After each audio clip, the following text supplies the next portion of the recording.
For example, he pointed out that Columbus himself was aware that African mariners had preceded him. In his diary of his second voyage, Columbus tells of how the natives of Hispaniola actually had given him gold-tipped metal spearheads that they said were brought by black-skinned people who had come in large boats from the south and southeast. Coincidence? I think not. No. What's up, YouTube family? Welcome back to my space. This is Evans Raiola. Guys, it's written in the Bible that say the truth and the truth shall set you free. Many a times white supremacists have always pushed analogies that tend to put black men behind. Analogies that tend to put black men as inferior. You know, we know the story of the New World, the story of the discovery of America. Many a times it's portrayed that America was discovered by white folk, you know, and the truth is that black people from Africa were actually able to get into the Americas before Christopher Columbus, who's been pushed as the guy who discovered the New World, or rather the US. So guys, on today's video, we want to tackle this topic. There's this white professor who wants to talk about this issue and get to give us insights and make us uncover the whole story about how it went, the lies that we have always been told as black folk. You know, I want us to watch this video. Once the video is done, we'll get back and do a critical analysis of the same. Let's watch this video, guys. All right, Annetta, lock the doors, because what I'm about to say is going to upset some people right next here. Okay.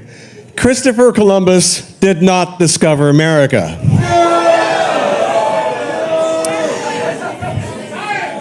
Exactly. I mean, never mind the question of like how you can discover a place where the inhabitants are watching you arrive from the shore. Yeah, they weren't wearing pants. Is that what somebody said? I like that. So anyway, there were actually many other mariners before Columbus that discovered America as well. Decades earlier, even eons earlier, there were so many people that were coming across these islands and this continent. But it's only been in the last century that evidence has surfaced and continually grown to indicate that many of these pre-Columbian explorers might have come from Africa. So the first scientist to promote this possibility was Leo Wiener. Born in Russia, Wiener immigrated to the United States in the late 19th century on his way to British Honduras, where he planned to open a vegetarian commune. Well, when that turned out not to be the dream job he expected, he moved back to the United States and he became a professor at Harvard University, as one does. But in his time in Mesoamerica, he started noticing things. There are lots of things that led him to encounter certain discoveries that made him consider that possibly if the origins of American civilization might actually be in Africa. So he observed so many linguistic and botanical and other similarities that between 1920 and 1922, he published an extensive 3-volume piece called Africa and the Discovery of America. Now, unfortunately, this is the 1920s, so as yet, no serious archaeological evidence had been done or work had been done to support his botanical theories, because everyone knows over raiding tombs in Egypt and things like that. Nod to Howard Carter.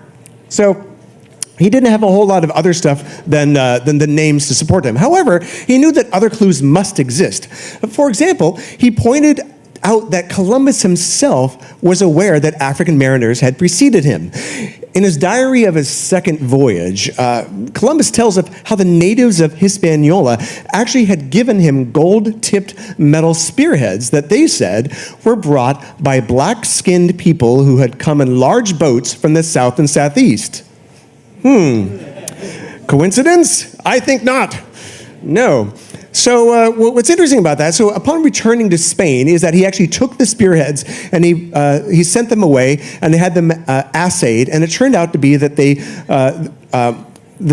these spearheads were covered in this metal, this alloy that the inhabitants called guanin, and the metallurgists actually found out that this was an alloy of 32 parts. It was like 18 of gold, 6 of silver, 8 of copper, which, dun dun dun, matched the metal used in spearheads made in Western Africa for thousands of years, as carried by medieval African warriors, including the Mali and the Moors. The West Africans even called this metal guanine, the same name used by the natives of Hispaniola. But nothing more was said about that. Conspiracy. Well, probably because, in the interest of Spain, it was in their best interest that they didn't want to have any challenges to their discovery and the claims to the islands of the West Indies. Well, as the poem goes, or it should anyway, in 1493, Columbus stole all he could see. Yeah, so on his second voyage, which was 10 times larger than the first, Columbus went on a frantic but unsuccessful island hopping trip to find gold and spices.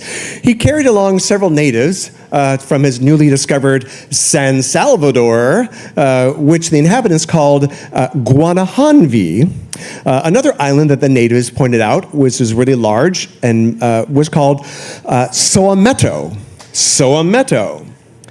Now, Columbus continued going around whimsically renaming every island he could find. But, Leo Wiener, being the curious person and the linguist that he was and the etymologist, he couldn't help noticing that the origin of these many place names and botanical names in Mesoamerica actually sounded distinctly like other languages in Africa, particularly Bantu and even Arabic. Wiener and numerous other botanists have also puzzled over the presence of certain plants that predated Columbus but originated in Africa. For example, the calabash bottle gourds. Now, this is a species originally from West Africa where they were well cultivated in America before Europeans arrived. Now, even long before they existed in Indonesia or Polynesia. So, in fact, the Pacific was the last place that bottle gourds actually reached and expanded to. Pardon my covfefe. Well, if it were not for transatlantic trade, pre-Columbian times, it would be very difficult to explain how certain plants, such as the yam, the sweet potato, domesticated cotton, peanuts, and tobacco, reached both West Africa and the Americas. The spread of the plantain is particularly noteworthy because it could not remain viable if it was carried in salt water. Well, in the 1640s, a Brazilian botanist named George Margrave. Thank you. Oh, thank you very much. Thank you. Speaking of botany, Ricola. Yeah, there we go. So thank you very much. So the Brazilian botanist George Margrave wrote that the establishment of a particular varieties of plantains in this region stands as a strong argument for ancient maritime contact between the Americas and Africa. That's bananas. B-A-B-A-N-A-S.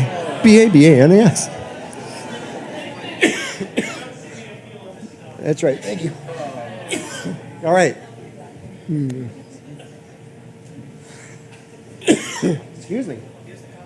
All right. Yeah. Okay. So, how do these plants and languages? That's going to be good for the video. All right. Fix and pose. All right, use the cough drop. Okay, so how do these plants and languages and other cultural elements get to the Americas? Well, some believe, so what's that? Well, you're cheating. Well, some people believe that, over thousands of years, Africans migrated out of Africa and then over the Bering Strait, then down into South America, and things like that. Well, another explanation exists, and so get ready. There you go, let it out of your system. Awesome. Africans had ships. In fact, they had four kinds of, unbelievable. They had a shipload of vessels. And they had away. The anchors away. So, in fact, they had four kinds of vessels. And Nubian pottery, this is an example of Nubian pottery with a painting on it that shows a long-hold pottery. Art. that shows either a long-hauled boat or a papyrus raft or a hauled-out canoe. And then this other painting beside it is from, the first one was from 3000 BC, and this is a bird's eye view of an oared riverboat East Africa. in Chad. And it dates from 3500 BCE. Now, the Africans of Guinea also had dugout canoes hewn from these monumental trees on the coast there. In 1500, it's just a few years after Columbus's voyage, the Portuguese captain Pacheco Pereira wrote, "In this country can be found the largest canoes made of a single trunk. Some are so large that they hold 80 men." Now, the West Africans were known to lash two dugout canoes together, side by side, and no one questions the seaworthiness of a similar type of Polynesian catamarans. Well, here's a 15th century Portuguese painting of sailing canoes on the Congo estuary. The Portuguese, like Captain Pereira, had heard that African traders were visiting Brazil in the mid-1400s. So to demonstrate that mariners from West Africa could have sailed to the Americas using papyrus vessels as early as 2000 BCE, Norwegian adventurer Tor Heyerdahl actually used ancient shipbuilding techniques in order to construct and sail the Ra 1 and the Ra 2 in 1969 and 70. And generally, some type of sailing vessel will average about 100 miles per day, even without sails. And in an ocean current, something like a raft or a reed boat can average about 60 miles a day. Now, Islamic historian Amir Hajib reported that voyages west from Mali were happening in the year 1311, just 150 years before Columbus. Now, when he asked the Mali emperor, shown here, incidentally, holding a globe of the world made of solid gold, asked him, well, tell me about this rumor about Atlantic travel. And he said that his predecessor had commissioned an expedition with 200 ships filled with men and a similar number with gold and water and enough provisions for 2 years. And he said, go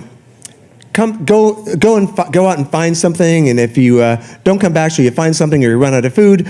And unfortunately, only one ship returned, and the captain told the emperor that we sailed for a very long time until we met what seemed like a river with a strong current flowing in the open sea.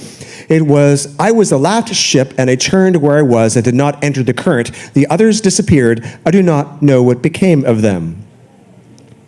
So, well, this story seems to describe the trade wind-driven equatorial current, or the Canary Current. Now, I apologize if anyone has any cats on their lap at the moment, but so we basically have two rivers, two circular rivers in the ocean here, and you can see it's very easy for Africans from the south and the Angola regions to come up towards the equator and going westwards, or from the western coast of Africa north of the equator to go eastwards along that same current. But you know, this Mercator projection doesn't really, in terms of cartography, boo Mercator. It really doesn't do it justice. So let me just, I did this little animation for you to show that they could have taken the Canary Current up and around, and then they go over they fall off the edge of the earth, and then they come back and they make landfall back again in Cape Verde. So it is definitely possible. So they definitely had to do that. Now, at least a dozen explorers, including Constantine Ravenous, reported seeing blacks upon reaching the New World. In fact, in 1513, Spanish explorer Vasco Núñez de Balboa, who you might know because people named a very popular dance after him. Anyway, so when Balboa was there, he said he met members of a tribe of Ethiopians in Panama. And according to Balboa's log, these men came from a totally black village that was 2 days' journey away. And he figured that these blacks had come from Ethiopia at a much earlier date. So there are also examples of physical evidence, including pre-Columbian African skeletons, which have been found throughout the Americas. Now, dating between 800 BCE and 300 CE, these murals are from the Temple of the Warriors at Chichen Itza. Now, they clearly feature the color version is easier to see, but they clearly feature three races. And it's depicting black and Indian allies and a battle against white invaders. Now, because of their long blonde hair jewelry, a skin-hulled boat that we have here, right there, and also the fact that they're fighting naked, which was common for warriors from Ireland, they believe that these are Celtic warriors. And because this mural shows that blacks are clearly fighting on the side of the Mayans, that they must have been integrated into society much longer before this painting was done in order to form that form of alliance. That was a really, really nice speech. That speech reminds me of Ivan Van Satima because he also tackles the same issue. He says that black people were already in the US before Christopher Columbus. You know, some of the evidences are botanical evidences, the language that people are speaking, you know, and a lot of other proof that have actually been discovered that white folk lied to us. You know, many a times the white folk has always wanted to make black folk look inferior. So they've always used the pettiest of ways just to illustrate that they are better, you know. And the one thing that they've been pushing over time is the discovery of America, which is always so false. The one weird thing I noticed with the video is the audience. Some of these audience were mad at the speaker when he say that it's false that Christopher Columbus actually discovered the Americas.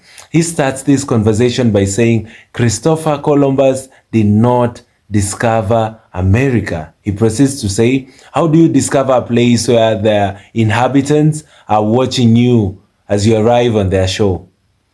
You know, you wake up one morning and say, I discovered the US. And indeed you found people there. People who saw your ship dock on their shore. Then now you come and boast and say, you know what? From today henceforth, let it be noted down, or rather written, that I am the actual discoverer of this land.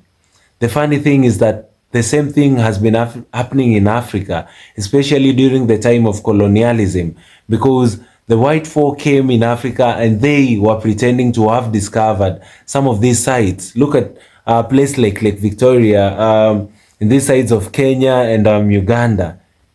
You notice Victorians came to Kenya. Then they went and saw the lake, a lake that black folk was already fishing in, a lake that black folk had settlement all around it. You know, you come and say, from today henceforth, I shall have discovered this lake, and the name of this lake is Lake Victoria, named after me. Yo, it's crazy how the white folk have always taken advantage since the time immemorial. Look at in the US, look at colonialism in Africa. The same strategies. They are trying to make black folk look inferior, and they're trying to make them be their subjects. You know, they want to be in a position of power. They're now the black folk being their subjects.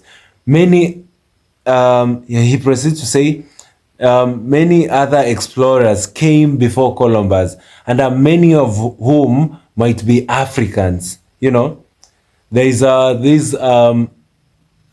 scholar known as Leo Wiener, who observed the linguistic, he observed the botanical evidences and other similarities between 1920 and 1922. Then he published a piece known as Africa and the Discovery of America. He pointed out that Columbus himself knew Africans had preceded him. When Columbus came to the US, he knew that actually there were black people who came here before him. That's why he actually even had the spirit of adventure. He wanted to go and get to see where these black folk went to. The natives actually gave Columbus gold-tipped metal spearhead, and they say they were brought by black-skinned people who came with large boats. Imagine by the time Columbus arrived in the Americas, some of these things the black folk had already left in America. And that is just proof because the speaker says that the natives actually gave Columbus gold tip metal that belonged to the black folk. You know, the same metals, the metal spearhead matched the ones made in West Africa thousands of years ago. Yo, you know, Africa has a lot of resources. You're not surprised when you hear that some of these gold products were made in Africa thousands of years before Columbus actually got in the Americas. They proceed to say on his second voyage now, Christopher Columbus took an even larger ship than the first one because he wanted to go on robbing trip to find the gold and spices. There are presents of other plants that originated in Africa, e.g. the bottle gourds, that actually preceded Columbus. You know, it's funny that by the time Columbus was getting into the Americas, there are some of these plants that were already there. And these plants are originally from Africa. You know, they had borrowed the knowledge from Africans. That would mean that Africans were already in the US, black people already in the US. That's why by the time Columbus was getting there, they could get now the similarities between these plants and the ones that were in Africa. How did these plants, how did these languages and other cultural elements get into America before Columbus? Some people were saying like, the discovery of ships came from white folk. There's no way black folk used any water vessel to get them to the Americas between Christopher Columbus. Let it be known that that was a lie. Black folk already started building water vessels and they moved all the way to the Americas. You know, we have always been lied to that certain and certain guys who are white discovered certain things, especially things that are deemed to be prosperous, things that are good. It's always about a white folk. There is a 15th century Portuguese painting showing black people on the Congo estuary riding down, you know. They already had the experience of building these ships. That's in the 15th century. That is insane. The African traders were actually visiting Brazil in the 1400s. In 1311, 150 years before the return of Columbus, a ship of blacks had already left America. In 1513, a Spanish explorer, Vasco Nunez, said he met members from Ethiopia and Panama reaching the New World, which is the US. The black family was coming from a family that was living 2 days away, you know, and they were originating from Ethiopia. Guys, that is so crazy. And this information is so vital, considering a white folk is the one who's trying to advise his audience. He's trying to advise the universe that indeed black folk reached the US, or rather the Americas, before the white folk. So guys, thank you so much for watching this video. Kindly do consider subscribing to my channel for amazing content in regards to black history. And guys, I'll be so grateful. Kindly like this video so that it can be recommended to your to other YouTube users rather, and you can also share this video with your friends and family, and I'll be so grateful, guys. So guys, thank you so much. See you all in my next video. Subscribe. Goodbye.